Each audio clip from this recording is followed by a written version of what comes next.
आज का हमारा टॉपिक है कार्बनिक यौगिकों के नामकरण की आईयूपीएसी पद्धति आ गई। अब देखिए इस पद्धति में क्या होता है। इस पद्धति के द्वारा कार्बनिक यौगिकों के नाम लिखे जाते हैं, ठीक है, और वो आईयूपीएसी सिस्टम में नाम होते हैं। तो अब देखिए आईयूपीएसी का सबसे पहले नाम जानना चाहेंगे, इसका पूरा नाम क्या होता है। I4 होता है इंटरनेशनल, U4 होता है यूनियन, P4 होता है प्योर, A4 होता है अप्लाइड, C4 होता है केमिस्ट्री। तो हम कहेंगे आईयूपीएसी का जो पूरा नाम होगा international union of pure and applied chemistry, ये इसका पूरा नाम होगा आईयूपीएसी का।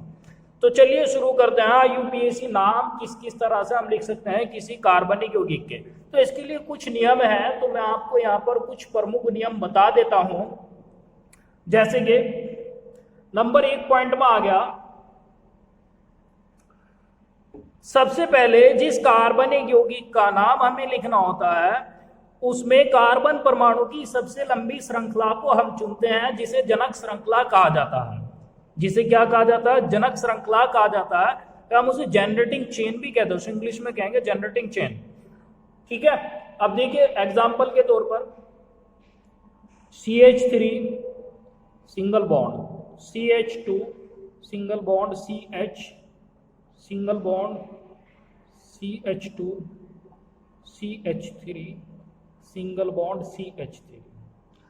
अब ये एक श्रृंखला हो गई कार्बन परमाणु की। अब हमें क्या करना है, इसमें कार्बन परमाणु की सबसे लंबी श्रृंखला देखनी है कौन सी होगी। वो श्रृंखला लेंगे जिसमें सबसे ज्यादा कार्बन परमाणु होते हैं। गिनती करेंगे 1 2 3 4, इस श्रृंखला में तो 4 कार्बन परमाणु हैं।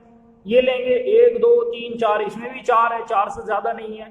अब ये लेके देखेंगे 1 2 3 4 5, इसमें 5 है, ठीक है ना। तो ये 5 कार्बन परमाणु वाली सबसे लंबी श्रृंखला हो गई। ये वाली श्रृंखला हम ले लेंगे, इसमें ये चूज कर लेंगे। इसे हम कहेंगे जनक श्रृंखला। इसे क्या कहेंगे? जनक श्रृंखला कहेंगे। यहां पर लिखते हैं हम जनक श्रृंखला। अब इस जनक श्रृंखला में कार्बन परमाणु की छोटी छोटी श्रृंखलाएं और होती है, उन्हें हम कहते हैं पार्श्व श्रृंखला। जैसे जनक श्रृंखला हो गई, इस जनक श्रृंखला में कार्बन परमाणु की ये छोटी श्रृंखला और जुड़ी हुई है, तो हम इसे क्या कहेंगे? पार्श्व श्रृंखला कहेंगे। इसे क्या कहेंगे? पार्श्व श्रृंखला कहेंगे। क्लियर होगी बात। यहां पर पार्श्व श्रृंखला के स्थान पर कोई क्रियात्मक समूह, जैसे एल्किल हैलाइड में होता है हैलोजन समूह भी आ सकता है। इसके स्थान पर क्या आ सकता है? हैलोजन समूह भी आ सकता है, या में हैलोजन समूह हो सकता है, ठीक है ना। जैसे यहां Cl आ गया या Br आ गया या I आ गया, ये भी हो सकता है। देखिए नेक्स्ट पॉइंट आता है, जनक श्रृंखला के जो कार्बन परमाणु होते हैं उनकी हम गिनती करते हैं। जनक श्रृंखला के कार्बन परमाणुओं का अंकन करते हैं। अंकन यानी अंक देंगे उन्हें 1 2 3 4 5, इस तरह से अंक देंगे। लेकिन किन्हें देंगे? जनक श्रृंखला के कार्बन परमाणुओं को, ठीक है। और अंकन उस साइड से करते हैं, उस ओर से करते हैं जिस ओर से पार्श्व श्रृंखला यानी ये लेटरल चेन CH3 या फिर कोई ग्रुप या कोई समूह पास होता है, उस ओर से हम गिनती करते हैं। अब एग्जांपल लेंगे हम, जैसे ये आ गया CH3 single bond CH2 single bond CH, single bond CH3 single bond CH3। अब देखिए इसमें 4 कार्बन परमाणु हैं, 1 2 3 4, ये 4 कार्बन परमाणु हो गए। हमने यहां पर लिखे 4 कार्बन परमाणु। ये 4 कार्बन परमाणु की सबसे लंबी श्रृंखला हो गई, इसे हम क्या कहेंगे? जनक श्रृंखला कहेंगे। अब इसमें 1 2 3 4, अब इसमें एक कार्बन परमाणु की एक छोटी सी श्रृंखला जुड़ी हुई है, इसे हम क्या कहेंगे? पार्श्व श्रृंखला कहेंगे। अब हमने जो गिनती की है वो इस साइड से की है, क्या? तो देखिए हमने कार्बन परमाणु की सबसे लंबी श्रृंखला चुनी थी, ये वाली, ठीक है। अंकन हमने इस कार्बन परमाणु से किया है। क्यों किया है? इसलिए किया है क्योंकि इस कार्बन परमाणु से ये पार्श्व श्रृंखला पास है। ये जो है ना लेटरल चेन, ये पास पड़ रही है। और अभी मैंने बताया अंकन उस ओर से करता है जिस ओर से ये पास श्रृंखला पास होती है या फिर कोई समूह पास होता है, कोई क्रियात्मक समूह पास होता। तो अब ये पास श्रृंखला इधर से पास है तो इसलिए हमने इधर से गिनती करी। अगर इधर से देखेंगे 1 2 3 इधर से तो तीसरे नंबर पे है और इधर से दूसरे नंबर पे है, तो इसलिए हमने इधर से इसकी गिनती कर दी। क्लियर हो गई बात। नेक्स्ट पॉइंट आता है तीसरा पॉइंट, जनक श्रृंखला का नाम पहले लिखा जाएगा और पार्श्व श्रृंखला का नाम बाद में लिखा जाता है। अगर बात करें इन पार्श्व श्रृंखलाओं की तो ये जैसे CH3 हो गया, इस पार्श्व श्रृंखला का नाम होता है मेथिल। मैं यहां पर प्रमुख पार्श्व श्रृंखला के नाम लिखता हूं, जैसे सिंगल बॉन्ड CH3, अगर CH3 जुड़ा हुआ है तो इसका नाम क्या लिखा जाएगा, मेथिल लिखा जाएगा। ठीक है ना, ये नाम हमेशा जनक श्रृंखला से पहले लिखा जाएगा। जैसे ये इसका नाम हमें लिखना है जनक श्रृंखला का, तो इस नाम से पहले हमें ये पार्श्व श्रृंखला, यहाँ पर कोई हैलोजन समूह जुड़ा हुआ है उसका नाम लिखा जाएगा। ठीक है ना, हैलोजन समूह जैसे अगर मान लो Cl आ गया तो इसका नाम लिखा जाएगा क्लोरो, ये पहले लिखा जाएगा। या फिर Br आ गया, ठीक है, तो जैसे इसका नाम लिखा जाएगा ब्रोमो। ठीक है, इसका नाम क्या लिखा जाएगा, ब्रोमो लिखा जाएगा। या फिर I आ गया तो उसका नाम क्या लिखा जाएगा, यहाँ पर आयोडो लिखा जाएगा।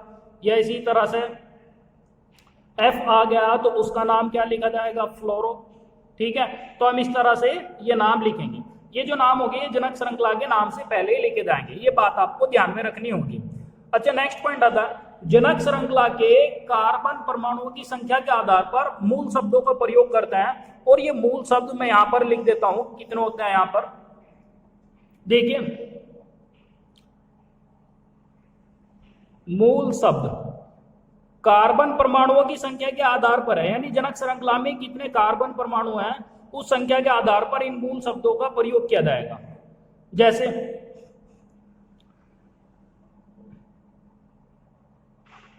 इधर कार्बन परमाणु, कितने कार्बन परमाणु हैं, और इधर हो गया मूल शब्द का नाम, मूल शब्द का नाम, रूट वर्ड्स कहते हैं हम इंग्लिश में, मूल शब्द का नाम।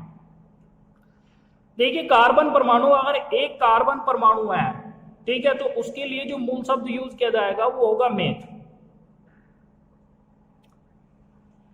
METH कहते हैं हम जिसे। और अगर 2 कार्बन परमाणु है C2, ठीक है, तो उसके लिए मूल शब्द यूज होगा एथ, जिसे हम कहते हैं ETH। और अगर 3 कार्बन परमाणु है तो इसके लिए मूल शब्द यूज होता है प्रोप। और अगर 4 कार्बन परमाणु हैं तो 4 कार्बन परमाणु के लिए मूल शब्द यूज करते हैं ब्यूट, यहां पर लिख देते हैं। और अगर 5 कार्बन परमाणु हैं तो उसके लिए मूल शब्द यूज करते हैं पेंट, PENT। और अगर 6 कार्बन परमाणु हैं तो 6 कार्बन परमाणु के लिए मूल शब्द यूज करते हैं हेक्स।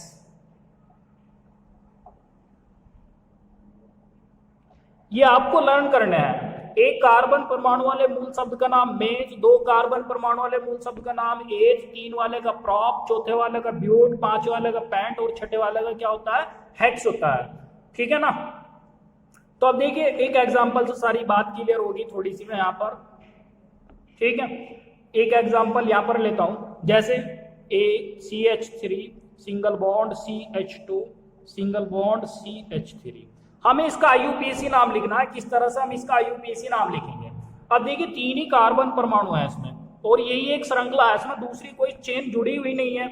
जैसे कि यहाँ पर इस एग्जांपल में तो ये जुड़ी हुई थी, यहाँ CH3 अलग से एक्स्ट्रा चेन जुड़ी हुई थी, लेकिन इसमें क्या है, कोई भी चेन नहीं जुड़ी हुई है, एक सीधी श्रृंखला है। ठीक है, तो अब इसमें गिनती इधर से भी कर सकते हैं और इधर से भी कर सकते हैं, क्योंकि इसमें पार्श्व श्रृंखला या कोई समूह अन्य समूह नहीं जुड़ा हुआ है, तो इसलिए हम अंकन इधर से भी कर सकते हैं या इधर से काउंटिंग करिए, अंकन 1 2 3, तो 3 कार्बन परमाणु हो गए। 3 कार्बन परमाणु वाले मूल शब्द का नाम क्या होता है, प्रोप। तो 3 कार्बन परमाणु वाले मूल शब्द का नाम लिखेंगे प्रोप हम। ठीक है, लेकिन कार्बन परमाणु के मध्य एकल बंध है तो एन जोड़ देता है प्रोप में, यानी मूल शब्द में एन जोड़ देता है, ये IUPAC नाम बन जाएगा इसका प्रोपेन। क्या नाम बन गया इसका IUPAC नाम, प्रोपेन बन गया। मतलब इस तरह से हो गया प्रोप, और प्रोप में हमें क्या जोड़ देना है, एन जोड़ देना है। वो सिंगल बॉन्ड के लिए जोड़ रहा है, क्योंकि यहाँ पर सिंगल बॉन्ड है, क्योंकि जब सिंगल बॉन्ड होता है ना तो वो एल्केन हो जाता है। आगे सीरीज आएगी, मैं आपको समझा दूंगा अच्छी तरह से इसे, ठीक है। तो ये IUPAC नाम बन जाएगा इसका। एक और एग्जांपल लेते हैं जिसमें हम लेटरल चेन जोड़ देते हैं। यहां देखिए, जैसे ये आ गया CH3 single bond, CH2 single bond, CH single bond, CH3 single bond, CH3। सबसे पहली बात ये आ गई कार्बन परमाणु की सबसे लंबी श्रृंखला 1 2 3, ये तो 3 वाली छोटी है, 1 2 3 4, ये 4 वाली 1 2 3 4, इसमें भी 4 है, तो ये वाली ले लेंगे जो सीधी रहेगी, ठीक है। ये सबसे लंबी श्रृंखला होगी। अब इसका अंकन करेंगे, अंकन उस ओर से करते हैं जिस ओर से ये पास श्रृंखला पास होती है। CH3 पास इधर से, इधर से अंकन 1 2 3 4। और मैंने आपको बताया था कि जो पास श्रृंखला होती है इसका नाम पहले लिखा जाता है, और CH3 का नाम भी अभी आपको मैंने बताया था, अगर CH3 है तो उसका नाम क्या लिखा जाएगा, मेथिल लिखा जाएगा।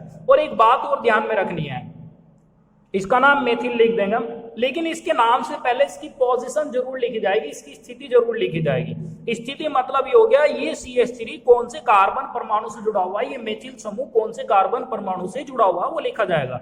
यहाँ दूसरे कार्बन परमाणु से जुड़ा हुआ है तो यहाँ लिखेंगे 2, और नाम क्या हो गया इसका, मेथिल, तो यहां लिखा हमने 2 मेथिल। और एक बात और ध्यान में रखनी है, स्थिति और नाम के बीच में हमेशा हाइफन का यूज करते हैं। हाइफन यानी ऐसे एक डैश लगा दिया हमने, ठीक है। अब देखिए, अब ये तो खत्म हो गया क्योंकि हमने इसका नाम लिख दिया। अब क्या बचा, ये सिर्फ एक जनक श्रृंखला बच गई, और इसमें केवल सिंगल बॉन्ड है। और कितने कार्बन परमाणु इसमें, 4 कार्बन परमाणु वाले मूल शब्द का नाम क्या होता है यहाँ पर, ब्यूट, ठीक है। तो हम क्या लिखेंगे यहाँ पर, ब्यूट, और सिंगल बॉन्ड है ना, तो सिंगल बॉन्ड के लिए क्या जोड़ देते हैं हम, एन जोड़ देते हैं। तो क्या बन गया, 4 मेथिल ब्यूटेन, ये इसका IUPAC नाम हो जाएगा। क्लियर हो गई बात। तो आप IUPAC नाम समझ गए होंगे। एक बात आपको बताना रह गई थी, वो बता देता हूँ, फिर एक बार और रिपीट कर देता हूँ। जब भी हमें IUPAC नाम लिखना होता है, IUPAC नाम में जो पार्श्व श्रृंखला का नाम पहले लिखा जाएगा, जनक श्रृंखला का नाम बाद में लिखा जाएगा। पार्श्व श्रृंखला का जो नाम होता है, पार्श्व श्रृंखला में ये आपके Cl Br I F भी हो सकते हैं, ये पार्श्व श्रृंखला की तरह से कार्य करते हैं, ये सिंगल बॉन्ड होते हैं, ठीक है। इनके नाम लिखे जाएंगे। अगर जनक श्रृंखला में ये वाले समूह जुड़ रहे हैं, इनमें से कोई भी समूह जुड़ रहा है, तो आपको ध्यान में रखना होगा कि ये समूह जुड़ रहा तो इसका नाम मेथिल, Cl जुड़ रहा तो क्लोरो, Br जुड़ रहा तो ब्रोमो, I जुड़ रहा तो आयोडो, और F जुड़ रहा है तो फ्लोरो लिखा जाएगा। जैसे अगर मान लो यहाँ पर CH3 के स्थान पर Cl ले लेते हैं, यहाँ पर यहीं से क्लियर हो जाएगी थोड़ी बात। CH3 single bond, CH2 single bond, CH और सिंगल बॉन्ड, ये बन गया Cl। हमने यहाँ Cl जोड़ दिया, सिंगल बॉन्ड CH3। तो अंकन तो इधर से करेंगे 1 2 3 4। तो अब इसका नाम पहले लिखा जाएगा, वही पोजीशन लिखेंगे, दूसरे कार्बन परमाणु से जुड़ा हुआ है तो पोजीशन हो जाएगी इसकी 2 क्लोरो।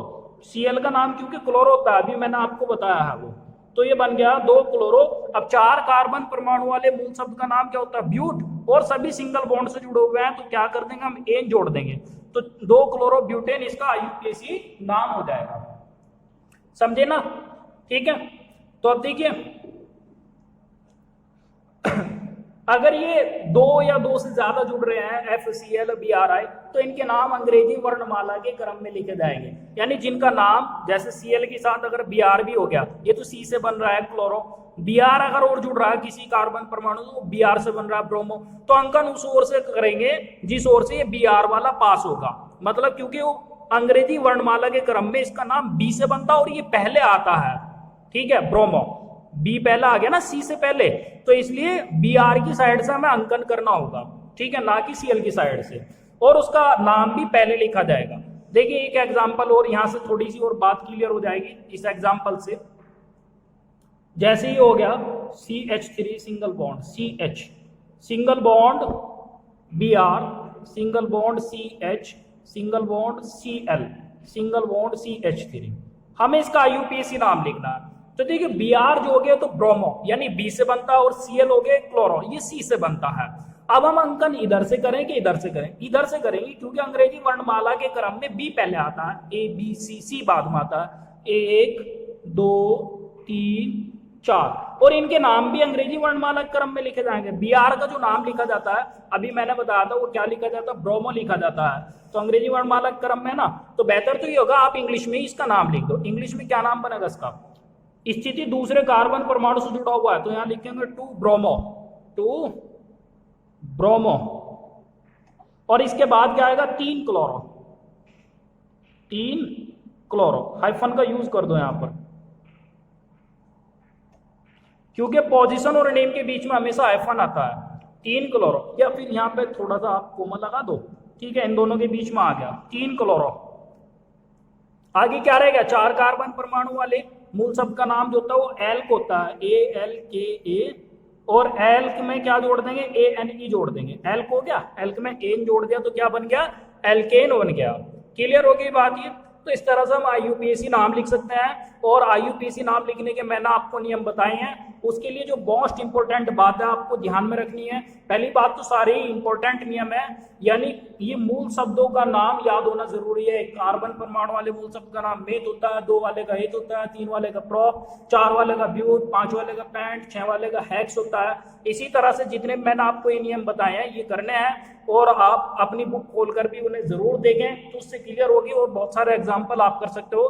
कल हम जो होंगे अलग अलग होमोलोगस सीरीज लेंगे, यानी अलग अलग सजातीय श्रेणियों के IUPAC नाम लेंगे, जो आपके 10th क्लास के सिलेबस में है उसके हिसाब से आपको बताएंगे। तो इससे आपके IUPAC नाम कंप्लीटली क्लियर हो जाएंगे। और ये जो आपको बता दूं, एग्जाम में भी IUPAC नाम से रिलेटेड क्वेश्चन जरूर पूछा जाता है, 1 या 2 मार्क्स में जरूर क्वेश्चन आते हैं, ठीक है।